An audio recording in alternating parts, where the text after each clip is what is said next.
स्वभावै निरुपाधिभूतैः सर्वेषु कालेषु अवतारैः। 84 महाजन्म, 84 श्रेष्ठ जन्मों का रहस्य। क्या आपने कभी सोचा है कि भारतीय आध्यात्मिकता में संख्या 84 इतनी रहस्यमयी शक्ति क्यों रखती है? क्यों इतने सारे प्राचीन ग्रंथों में 84 लाख योनियां, 8.4 मिलियन जीवन रूपों की बात की जाती है? और 84 महाजन्म, वे 84 श्रेष्ठ जन्म जिन्हें हर आत्मा को मोक्ष प्राप्त करने से पहले तय करना होता है, कि अवधारणा के पीछे क्या रहस्य छिपा है। आज हम हिंदू धर्म की सबसे गहन और रहस्यमयी शिक्षाओं में से एक में गहराई से प्रवेश करेंगे। एक ऐसी यात्रा जो अनेक जन्मों, अनेक प्राणियों और स्वयं अस्तित्व की संरचना से होकर गुजरती है। हमारे चैनल पर दुर्गा सप्तशती सदस्यता 59 रुपये में पहले से ही उपलब्ध है और बहुत से साधक इसका हिस्सा बन चुके हैं। यह मात्र एक छोटी सी राशि है, लेकिन इसका उद्देश्य अत्यंत पवित्र और महत्वपूर्ण है। हिंदुत्व की रक्षा और सनातन ज्ञान का प्रचार। आज के युग में ऐसे बहुत कम मंच बचे हैं जो निडर होकर हिंदू धर्म की रहस्यमयी शिक्षाओं को प्रसारित कर रहे हैं। यदि आप भी इस दिव्य यात्रा का हिस्सा बनना चाहते हैं, तो कृपया इस सदस्यता के माध्यम से हमें सहयोग करें। आपका साथ हमारे लिए संबल है। आइए एक प्रश्न से शुरुआत करें। क्यों 84? क्यों नहीं 100 या 50 या 1000? हिंदू ब्रह्मांड विज्ञान में संख्या 84 कोई संयोग नहीं है। ऐसा कहा जाता है कि आत्मा या आत्मन को मानव जन्म प्राप्त करने से पहले 84 लाख विभिन्न जीवन रूपों, योनियों से गुजरना होता है। यह 84 लाख योनियां चक्र है, जिसका वर्णन गरुड़ पुराण, पद्म पुराण और अन्य प्राचीन ग्रंथों में किया गया है। लेकिन इस जन्मों के विशाल सागर में एक विशेष श्रेणी होती है, 84 महाजन्म या 84 श्रेष्ठ जन्म। ये 84 श्रेष्ठ जन्म क्या हैं? क्या ये केवल मिथक हैं या इनमें कोई गहरा अर्थ छिपा है? योग वशिष्ठ और भागवत पुराण के अनुसार ये 84 महाजन्म साधारण जीवन नहीं है। ये आत्मा की आत्मबोध की यात्रा में अनुभव किए गए सबसे महत्वपूर्ण रूपांतरणकारी अवतार होते हैं। ऐसा कहा जाता है कि इन प्रत्येक जन्मों में आत्मा को विशिष्ट शिक्षाएं, चुनौतियां और आध्यात्मिक विकास के अवसर प्राप्त होते हैं। लेकिन क्या चीज इन जन्मों को श्रेष्ठ बनाती है? आइए खोज करें। प्राचीन ऋषियों का मानना था कि आत्मा की यात्रा रेखीय नहीं, बल्कि सर्पिल होती है। हर जन्म एक सीढ़ी है ऊपर की ओर, कर्म को भस्म करने का अवसर, सीखने का, विकसित होने का। 84 महाजन्म मील के पत्थर हैं, ऐसे जीवन जहां आत्मा चेतना में विशाल छलांगे लगाती हैं। कुछ जन्म पशु रूप में होते हैं, कुछ मनुष्य के रूप में, कुछ दिव्य प्राणियों के रूप में और कुछ तो पौधों या तत्वों के रूप में भी। हर जन्म एक कक्षा है, हर जीवन एक पाठ्यक्रम। क्या आप जानते हैं कि जातक कथाओं में जो बुद्ध के पिछले जन्मों की कहानियां हैं, ऐसा कहा गया है कि उन्होंने बोधि प्राप्त करने से पहले 84,000 जन्म लिए। यद्यपि यह संख्या प्रतीकात्मक है, फिर भी यह उसी विचार को प्रतिध्वनित करती है। आत्मा की यात्रा लंबी, कठिन और असंख्य अनुभवों से भरी होती है। लेकिन हिंदू धर्म में दृष्टिकोण अधिक केंद्रित है। नारद पुराण और स्कंद पुराण में उल्लेख है कि 84 लाख योनियों को पार करने के बाद आत्मा को मानव जन्म प्राप्त होता है, जो सभी में सबसे दुर्लभ और मूल्यवान है। लेकिन सभी मानव जन्म समान नहीं होते। केवल 84 को महाजन्म माना गया है श्रेष्ठ, क्योंकि इन जन्मों में आत्मा को जन्म मृत्यु के चक्र से मुक्त होने का अवसर प्राप्त होता है। आइए पूछें, इन 84 जीवनों में क्या होता है? कुछ ग्रंथों में इनका वर्णन अत्यंत कष्टदायक जीवनों के रूप में किया गया है, जहां आत्मा अपने पिछले कर्मों का फल भोगती है। अन्य कहते हैं कि ये महान अवसरों वाले जीवन होते हैं, जहां आत्मा को ज्ञानी आत्माओं का सान्निध्य मिलता है, आध्यात्मिक शिक्षाएं मिलती हैं, या वह असाधारण पुण्य या भक्ति के कार्य करती है। उदाहरण के लिए भागवत पुराण में राजा भरत की कथा है, जो गहन आध्यात्मिक साधना के जीवन के बाद एक क्षणिक आसक्ति के कारण हिरण के रूप में पुनर्जन्म लेते हैं। लेकिन हिरण के रूप में भी उन्हें अपने पिछले जीवन की स्मृति बनी रहती है और वे अपनी आध्यात्मिक यात्रा जारी रखते हैं। अंततः अपने अगले मानव जन्म में मोक्ष प्राप्त करते हैं। इसे एक महाजन्म माना जाता है, श्रेष्ठ रूप के कारण नहीं, बल्कि प्राप्त चेतना के कारण।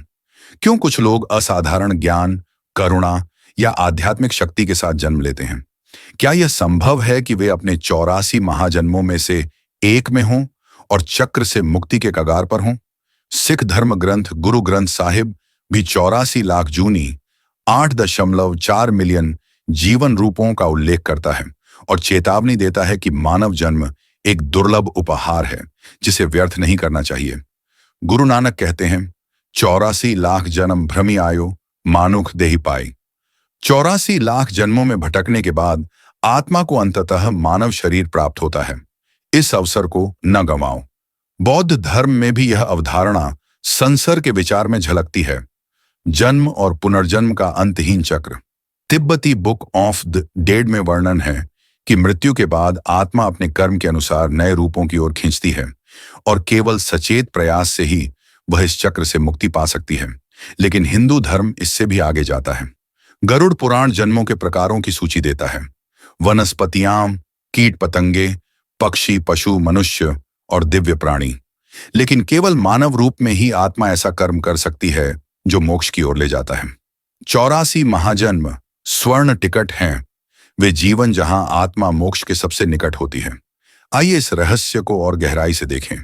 हमें अपने पिछले 84 जन्म क्यों याद नहीं रहते? छांदोग्य उपनिषद कहता है कि स्मृति माया भ्रम द्वारा ढकी हुई होती है ताकि आत्मा वर्तमान जीवन की शिक्षाओं पर ध्यान केंद्रित कर सके। लेकिन कुछ दुर्लभ उदाहरण भी हैं, जैसे इयान स्टीवेंसन द्वारा प्रलेखित मामले जहां बच्चों ने पिछले जन्मों का विवरण याद किया, कभी कभी अपनी आध्यात्मिक साधनाओं या अधूरी प्रतिज्ञाओं को भी। क्या ऐसे संकेत होते हैं जो दर्शाते हैं कि आप अपने 84 महाजन्मों में से एक में हैं? कुछ आध्यात्मिक गुरु कहते हैं, हाँ, यदि आपको सत्य की गहरी प्यास महसूस होती है, पवित्र स्थानों में अजीब सा जाना पहचाना अनुभव होता है, या आप आध्यात्मिक साधनाओं की ओर अनजानी खिंचाव महसूस करते हैं, तो संभव है कि आप इन श्रेष्ठ जन्मों में से किसी एक में हों। योग वशिष्ठ कहता है, जब आत्मा परिपक्व हो जाती है तो सारा ब्रह्मांड उसे जागृत करने की साजिश रचता है। आइए महाकाव्यों से कुछ उदाहरण देखें। रामायण में हनुमान को कई जन्म लेने के बाद भगवान राम के सर्वोच्च भक्त बनने का अवसर मिलता है। महाभारत में भीष्म, जिन्हें तब तक पुनर्जन्म का शाप था जब तक वे विष्णु के 8वें अवतार से नहीं मिलते, कृष्ण से मिलने के बाद अंततः मुक्ति प्राप्त करते हैं। सावित्री और सत्यवान की कथा एक और उदाहरण है। सावित्री की भक्ति और बुद्धि जो कई जन्मों में संचित हुई, उन्हें मृत्यु पर भी विजय प्राप्त करने में सक्षम बनाती है। लेकिन यहां एक अनसुलझा रहस्य है। यदि आत्मा को 84 श्रेष्ठ जन्मों से गुजरना ही है, तो क्या इसका अर्थ यह है कि 84वें के बाद मुक्ति निश्चित है? या यदि आत्मा अपने सच्चे स्वरूप को न पहचान सके, तो क्या यह चक्र फिर से शुरू हो सकता है? शास्त्र स्पष्ट भी हैं और रहस्यमय भी। गरुड़ पुराण कहता है, 84 महाजन्मों के बाद आत्मा मोक्ष के द्वार पर खड़ी होती है, लेकिन केवल आत्मबोध, समर्पण और कृपा के माध्यम से ही वह उस पार जा सकती है। दूसरे शब्दों में कहें तो अवसर वहां है, लेकिन चुनाव हमारा है। आइए पूछें, इस महान योजना का उद्देश्य क्या है? आत्मा को इतने सारे रूपों, इतने सारे जीवनों से क्यों भटकना पड़ता है? इसका उत्तर चेतना के विकास में छिपा है। प्रत्येक जन्म आत्मा की शिक्षा में एक कदम है। अनुभव करने का, सीखने का, प्रेम करने का, कष्ट सहने का और विकसित होने का अवसर। 84 महाजन्म अंतिम परीक्षा है, अंतिम बाधाएं, स्नातक बनने से पहले। और अब एक अंतिम रहस्य, क्या हो अगर जो लोग आपसे मिलते हैं, जो चुनौतियां आप सहते हैं, जो सपने आप देखते हैं, वे आपके पिछले 83 जन्मों की प्रतिध्वनियाएं हों? क्या हो अगर आपकी आत्मा मोक्ष के किनारे खड़ी हो और यही जीवन आपका 84वां महाजन्म हो? आत्मा की यात्रा सबसे महान साहसिक कार्य है। 84 महाजन्म की अवधारणा हमें याद दिलाती है कि जीवन अमूल्य है, कि हर क्षण एक अवसर है और कि मोक्ष कोई दूर का स्वप्न नहीं, बल्कि एक सुलभ संभावना है। इसलिए अगली बार जब आपको किसी दिव्यता की ओर एक विचित्र खिंचाव महसूस हो, या ऐसा कोई ज्ञान प्राप्त हो जो कहीं से भी आया हुआ लगे, याद रखिए, संभव है आप अपने 84 महाजन्मों में से एक को जी रहे हों। ब्रह्मांड देख रहा है, राशि प्रोत्साहित कर रहे हैं और मुक्ति का द्वार खुला है। क्या आप उस द्वार से प्रवेश करेंगे? जय धर्म मार्ग सुकृत प्रतिष्ठितः। तेषां स्मृति पावनमस्तु नित्यम् सिद्धेश्वराय भुवि दिव्यचर्या।